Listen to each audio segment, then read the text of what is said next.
வணக்கம். நான் நந்தி ரமேஷ் பேசுகிறேன். இன்று நவராத்திரியின் 8ஆம் நாள். இன்று நவராத்திரியின் நாயகி நம்மளுக்கு கொடுக்கக்கூடிய மெசேஜ் அண்ட் பிளஸ்ஸிங்ஸ் என்ன அப்படின்னு சொல்லி நம்ம பார்த்து தெரிஞ்சுக்கலாம். நம்மளுக்கு வந்திருக்க கார்டு என்னென்னா, ஸோ இவங்க நம்மளுக்கு ஒரு காட்சி அளிக்கிற ரூபமே பார்க்கும் பொழுது ரொம்ப பிரம்மாண்டமான ஒரு நாயகியாக துர்காவாகவே வந்திருக்காங்க. என்ன பேட்டில் இருந்தாலும் அதை என்கிட்ட கொடுத்துரு, நீ எந்த போராட்டத்தில் இருந்தாலும் நீ என்கிட்ட கொடுத்துரு, நான் அதை பார்த்துக்கிறேன். ஏன் நீ என்னை நம்ப மாட்டேன்ற, எல்லா தருணங்கள்லையும் நான் உன் கூட தானே இருக்கேன் அப்படின்னு சொல்லி ஒரு நம்மக்கிட்ட யாராவதுனா ஒரு நெகட்டிவான நோக்கத்தில் பேசுகிறாங்க, ஒரு செய்கிற செயலுமே நம்மளுக்கு எதிராக இருக்குது அப்படின்ற பட்சத்தில் நீங்கள் வேறு எங்கேயுமே போய் அதை முறையிடவே வேண்டாமா. துர்கா கிட்ட சொன்னாலே போதும், அவங்க கண்டிப்பாக அதற்கான வேலைகளை ஸ்டார்ட் பண்ணிடுவாங்க. அவங்க எப்பயுமே ரெடி டு பேட்டில் அப்படின்னு தான் இருப்பாங்க. இதில் பார்த்தாலே தெரியும், அவங்க ஒரு நான் வரேன் அப்படின்னு சொல்லி அந்த ஸ்டெப்பை ஒரு கால் எடுத்து முன்னாடி வச்சு தான் என்றைக்குமே இருப்பாங்க தேவி துர்கா. நம்ம கூப்பிட்ட உடனே வந்துடுவாங்க.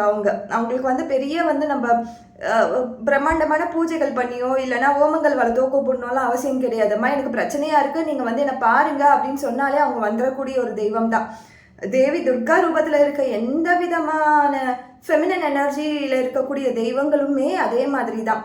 பெரிய பெரிய அவங்களுக்கு பிரம்மாண்டமான பூஜைகளும் தேவை கிடையாது, எதுவுமே வேண்டாம். நம்ம கூப்பிட்டாலே வரக்கூடிய தெய்வங்களில் இவங்களும் ஒருத்தவங்க தான். சிவனை நம்ம எப்படி நினச்சாலே நம்ம முன்னாடி ஒரு பிரச்சனை இருந்துச்சுன்னா சிவனை நினச்சாலே ஒரு விதமான ஒரு வைப்ரேஷன் நம்மளுக்கு கிடைக்கும்.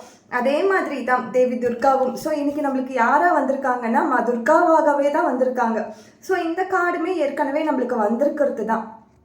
ஏதாவது ஒரு வெற்றி உங்கள் வாழ்க்கையில் தேவைப்படுது, நான் தோல்வியே பார்த்துட்டு இருக்கேன், எனக்கு வெற்றியே இது வரைக்கும் நான் டேஸ்ட் பண்ணதில்லை அப்படின்னாலும் தேவி துர்காவை நம்ம வணங்க கண்டிப்பாக வெற்றி என்பது நம்மளுக்கு சாத்தியமாகும். இது நம்மள நிறைய பேருக்கு நம்ம கண்கூடாக பார்த்துட்டு இருக்க ஒரு விஷயம். அதே மாதிரி தேவி துர்காவை ரிலேஷன்ஷிப்காகவும் நம்ம கும்பிடலாம். ரிலேஷன்ஷிப் பிரச்சனையாகவே இருக்குது, எனக்கும் என்னுடைய கணவனுக்கும் பிரச்சனையாகவே இருக்குதுனாலும் தேவி துர்கா நீங்கள் வழிபட கண்டிப்பாக உங்களுக்குள்ளே இருக்க அந்த செப்பரேஷனாக இருக்கட்டும், பிரச்சனைகளாக இருந்தாலும் அது விலகி ஒரு நல்ல ஒரு மன வாழ்க்கை என்பது நிலைக்கும். ஸோ நம்மளுக்கு என்ன ரெமெடி கொடுத்துருக்காங்க அப்படின்னு நம்ம பார்க்கும் பொழுது இவங்க எதுவுமே சொல்ல ஒரு தீபத்தை ஏற்றி வச்சு ஜெய் மா துர்கா அப்படின்னு என்னுடைய நேமை மட்டும் நீங்கள் சேன் பண்ணுங்க அப்படின்னு சொல்லி கொடுத்துருக்காங்க. ஸோ ரொம்ப ஈஸியான ரெமெடிஸ் தான். எல்லா நாட்களுமே நம்மளுக்கு கொடுக்கக்கூடிய ரெமெடிஸ் என்பது ரொம்ப கம்மியான நம்மளால் செய்ய முடிஞ்ச ரெமெடிஸ் தான். கண்டிப்பாக ஃபாலோ பண்ணுங்கள். யாருக்குன்னா ஒருத்தவங்களுக்கு இது கண்டிப்பாக யூஸ்ஃபுல்லாக இருக்கும். Thank you so much.